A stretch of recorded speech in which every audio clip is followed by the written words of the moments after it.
Hey, welcome back to Between the Cracks. I'm Nicole. Today I want to tell you about the California chapter.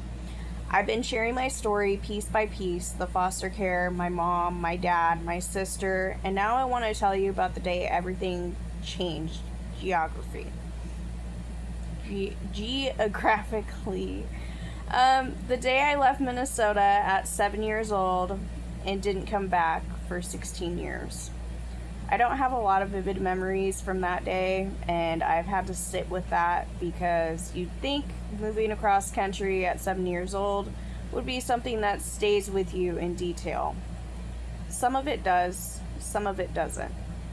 What I remember, my cousin's old car, everything I owned packed into the back of it, some clothes, a few toys. That was my whole life at that point. Everything that belonged to me fitting in the back of one car. I remember saying goodbye to my grandmother, my dad, my foster parent. Those goodbyes I remember. What I don't remember, and this is the part that I've thought about a lot, I don't remember saying goodbye to my sister. Maybe I did, maybe I didn't. The whole moment is just gone from my memory. There's a blank space where something important should be.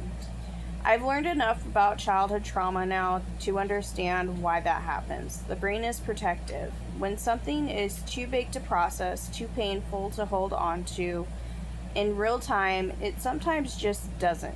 You lose the memory because not because it didn't matter, but because it mattered too much.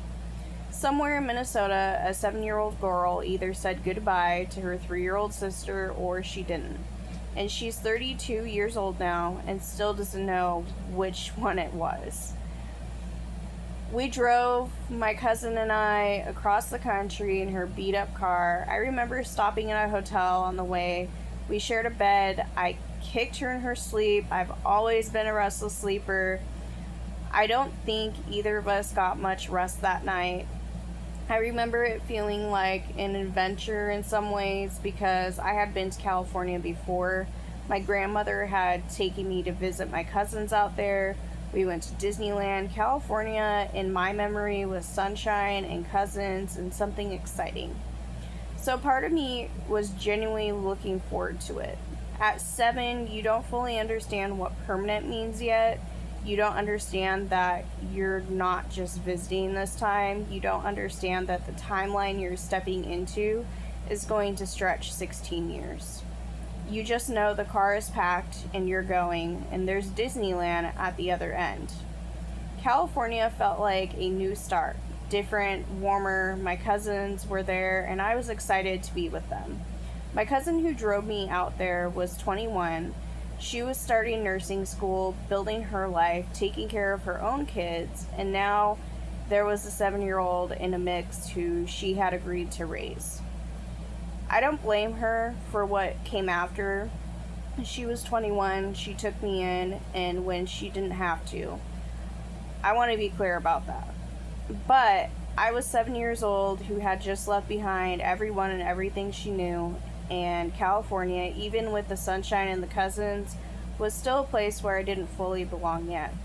The loneliness that settled wasn't dramatic, it wasn't loud, it was quiet. The kind that lives in a full house and stays invisible because there's always someone around and nobody thinks to ask if you're okay. I stayed in California until I was 23, 16 years. I grew up there, I went to school there, I became a teenager there, I started becoming an adult there.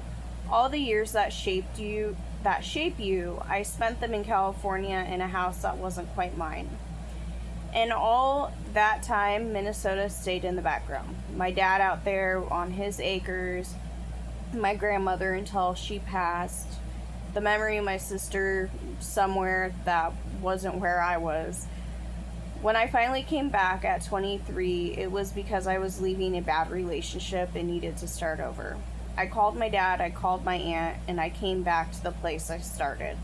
Minnesota felt familiar in the way things feel familiar when you've been away too long.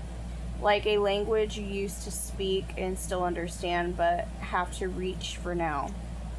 I had left at 7. in a car full of toys and clothes. I came back 23 carrying everything else I picked up along the way.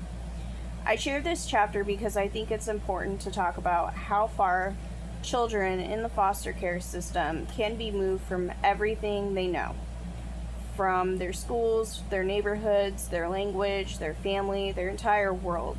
A 7-year-old doesn't have the words for what loss feels like, and I certainly didn't. I just got in the car and went. But the loss was real, and it lived in me for years before I had the language to name it. If you were moved far away from home as a child in care, I want you to know that the disorientation you felt was real. The grief of leaving your world behind was real, even if you couldn't name it then. And if you work in the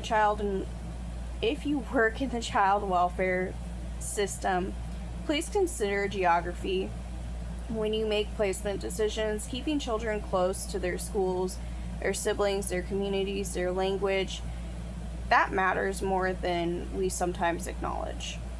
I'm Nicole. I fell through the cracks, and I came back to find you.